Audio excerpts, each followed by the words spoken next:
Kita ke informasi lainnya pemirsa, pemerintah Arab Saudi meluncurkan wisata virtual yang memungkinkan umat muslim di seluruh dunia mendapatkan pengalaman mengunjungi Ka'bah. Program ini memunculkan polemik terkait sah atau tidaknya jika wisata virtual tersebut dipakai untuk ibadah haji.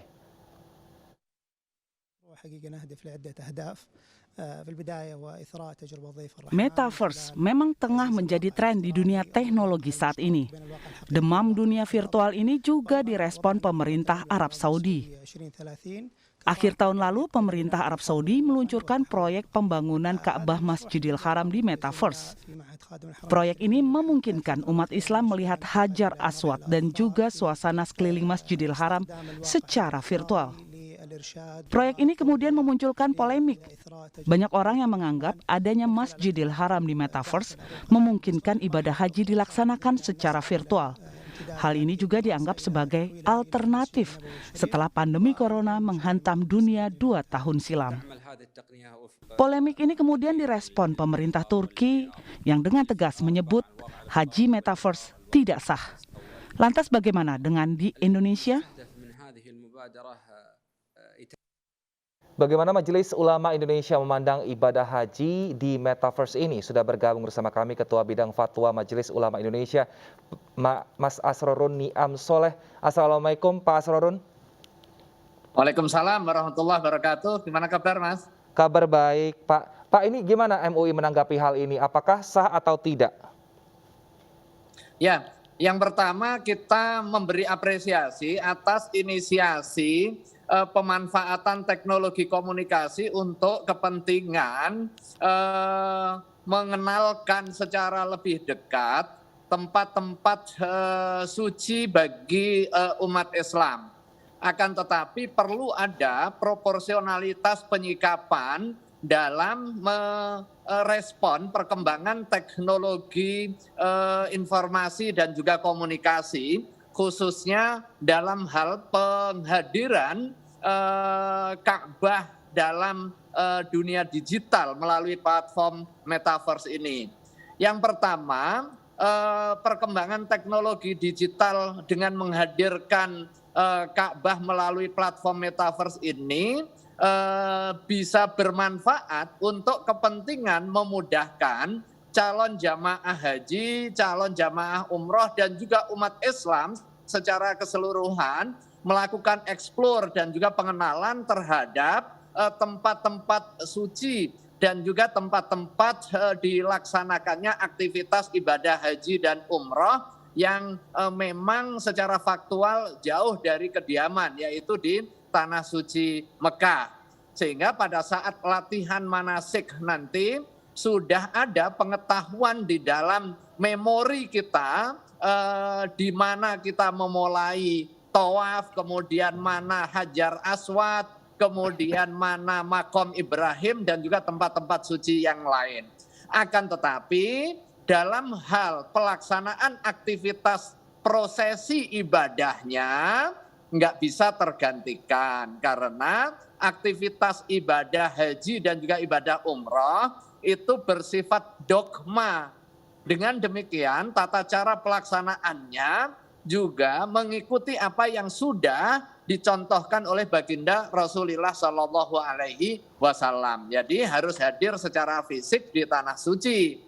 Kalau mau umroh keliling Ka'bah, tawafnya melalui media digital, melalui virtual atau melalui replika Ka'bah di Pondok Gede atau yang sejenisnya, itu tidak mencukupi. Baik. Lantas sebenarnya peluncuran Masjidil Haram di Metaverse ini sebenarnya tujuan awalnya untuk apa Pak? Dan apakah mungkin tadi bisa diadaptasi di Indonesia seperti tadi Pak Asrorun bilang untuk menjadi pengenalan sebelum beribadah nanti ke Tanah Suci? Ya, secara detail mengenai konsep penghadiran Ka'bah di jejaring virtual ini kan juga masih belum ada wujud yang operasional ya. Saya secara khusus jalin kontak dengan wakil duta besar kerajaan Saudi di Jakarta mengklarifikasi sekaligus juga meminta konfirmasi terkait dengan informasi ini. Yang Mulia Syekh Qahtani meresponnya belum memiliki maklumat yang cukup terkait dengan informasi ini. Tetapi terlepas benar atau tidak, atau sudah atau belumnya, hal yang penting bagi kita, Islam itu kompatibel terhadap perkembangan teknologi informasi dan komunikasi. Akan tetapi pemanfaatannya harus proporsional. Bisa jadi teknologi informasi dan perkembangan ilmu pengetahuan itu bisa memudahkan pelaksanaan aktivitas ibadah. Contohnya misalnya ya, kalau dulu tawaf itu dilaksanakan dengan cara jalan kaki atau menunggang kendaraan, pakai unta misalnya ya. Sekarang dengan perkembangan ilmu pengetahuan dan juga teknologi, dimungkinkan tawaf dengan menggunakan skuter misalnya ya.